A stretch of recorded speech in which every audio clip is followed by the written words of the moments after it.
Live NFL trivia every Wednesday night on Twitch at 9 p.m. Eastern. Come show off your football knowledge for a chance to win cash prizes. Check the link in the description to find out more. And now, on with our feature presentation. If you've been subscribed to this channel long enough, you know my number one rule on trash talking. It's the number one rule that a lot of people have. If you're going to talk trash, you better be able to back it up.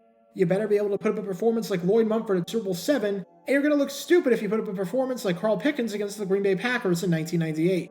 But I think my favorite instances of trash talk aren't the ones where a great player or a great team gets humbled, like Jalen Ramsey trash talking every quarterback in football, or Andre Rison trash talking the Oilers, but when a player on a team that has no business talking trash looks insane. And man, do we have a story for you today on that. This is Pat Richter. He was a receiver and tight end on Washington for a few years at this point. And prior to a 1968 game against the two-time defending Super Bowl champion Green Bay Packers, he decided that this would be a great time to say how terrible the Packers were. As you can guess by the title of this video, those comments backfired in absolutely spectacular fashion. Any bulletin board material that Green Bay had was amplified the moment Pat Richter opened his mouth, and the end result was truly a sight to behold. This is the story behind some of the stupidest and dumbest trash talking in the history of the NFL. Before I talk about the trash talking in question, we need some context to understand how both teams were playing, because it will help us to understand why this was so stupid in the first place. In 1968, Washington was not expected to be a very good football team. It was the third season with Otto Graham in charge as the team's head coach, and he had yet to finish a season with a winning record. Better yet, the team hadn't had a winning record since 1955, which was so long ago that Elvis hadn't even had a hit yet. And the 1967 season was so disastrous that after an embarrassing 30-14 loss to the New Orleans Saints, an expansion team, Graham was so disgusted that he said that every player was available for a trade, including some of the best players in the sport like Sonny Jurgensen and Charlie Taylor. So there weren't a whole lot of hopes going into 1968 that Washington would be any good. Sure enough, they were not good. While things may have started out alright as the team went 3-2 through its first 5 games, although 2 of those wins came against arguably the 2 worst teams in the league in the Philadelphia Eagles and Pittsburgh Steelers, Washington collapsed after that, and won just 1 out of their next 5 games. Through 10 weeks, they were sitting at 4-6. They had one of the worst defenses in football.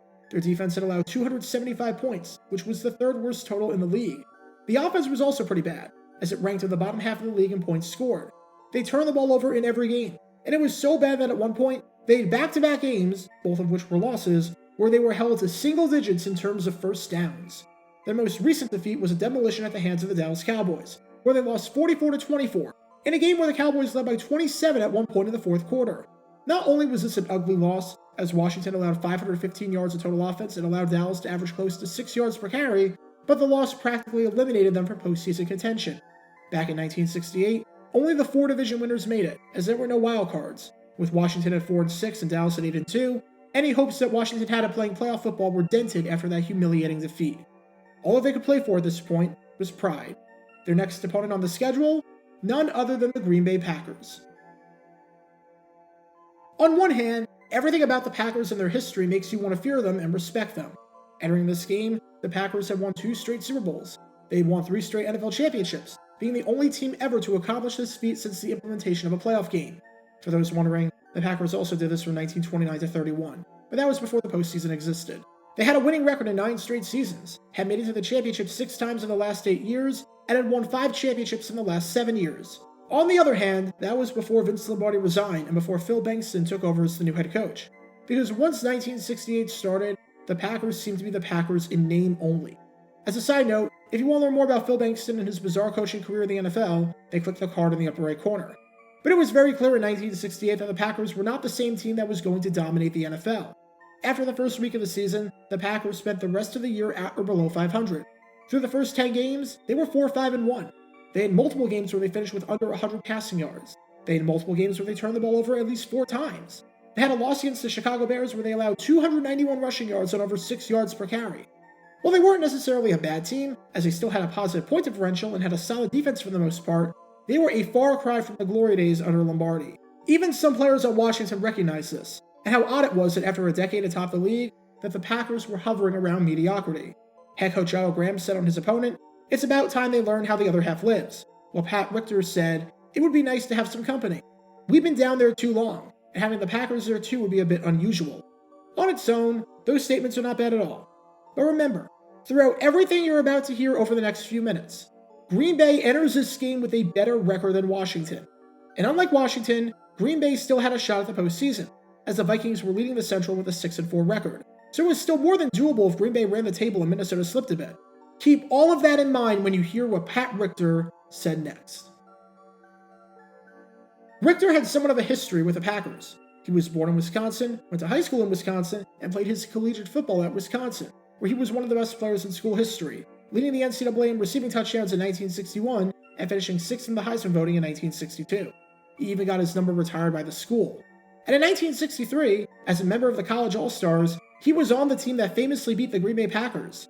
It was the last time that the College All-Stars ever won a game against an NFL team, and the man who scored the game-winning touchdown, which came on the play you're watching right now, was none other than Pat Richter. And now, with his team about to take on the Packers, he was not afraid to open his mouth and talk about how bad the Packers were. As Richter said on the Packers, they have lost their psychological advantage. In other words, the Packers were a mentally weak team.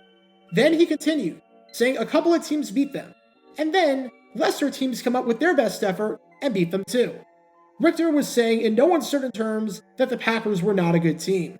It didn't matter how bad a team was. Any bad team that plays with even a shred of competency will go in there and beat them. It was a bizarre press conference, because Richter also talked about how he'd love to play for the Packers and play for the team he grew up idolizing and watching, but then goes and completely trashes them in the same way that a fan of the team would. And again, I want to emphasize this. Green Bay had a better record than Washington did. Green Bay had a better point differential than Washington. Green Bay, unlike Washington, entered this game with a win. By all accounts, Green Bay was the better team. And yet, here was Pat Richter coming in here and saying that the Packers were not a good team, that they were mentally weak, and that literally any team that does what they're supposed to do can beat them. If Richter had said that this was an uncharacteristically bad season for the Packers, but they still had a lot of talent and they're going to put up a fight, that's one thing.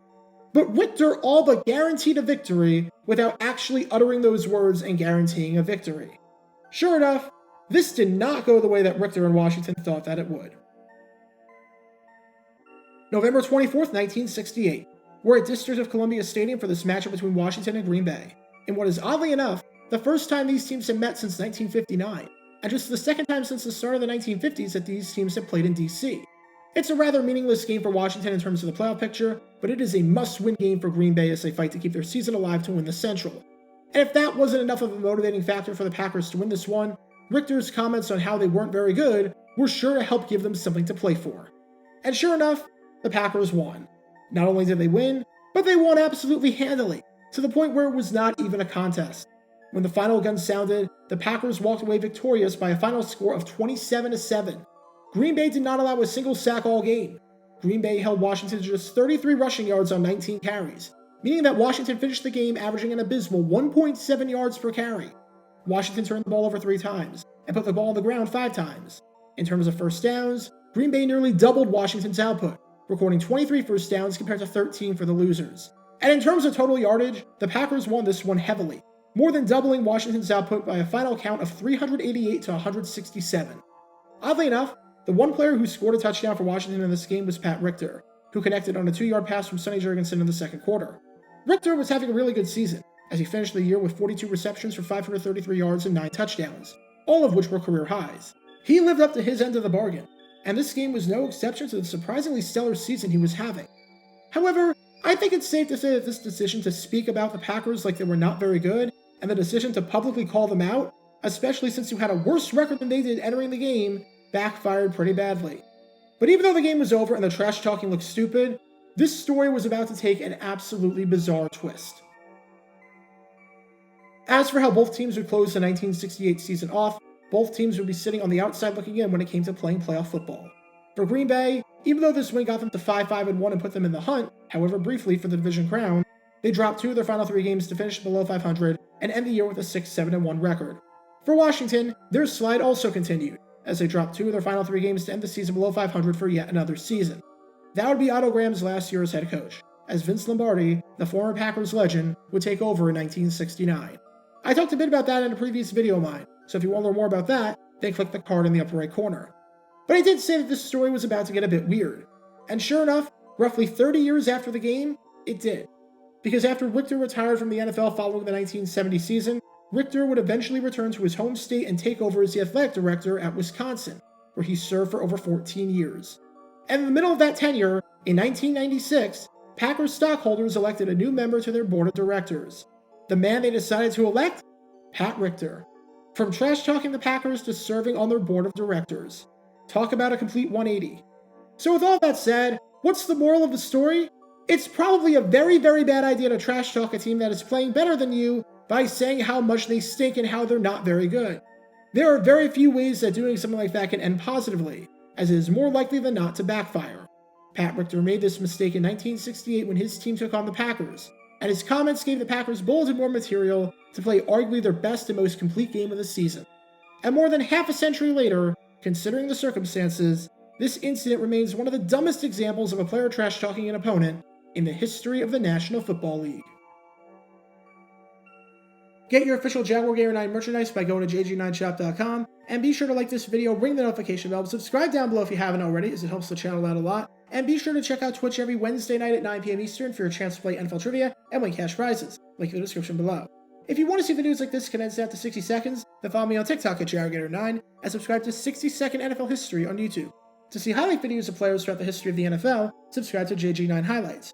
Also, special thanks to all of our Patreon supporters for helping out the channel. Your support is greatly appreciated. See how you can become a patron and request future video topics in the description below.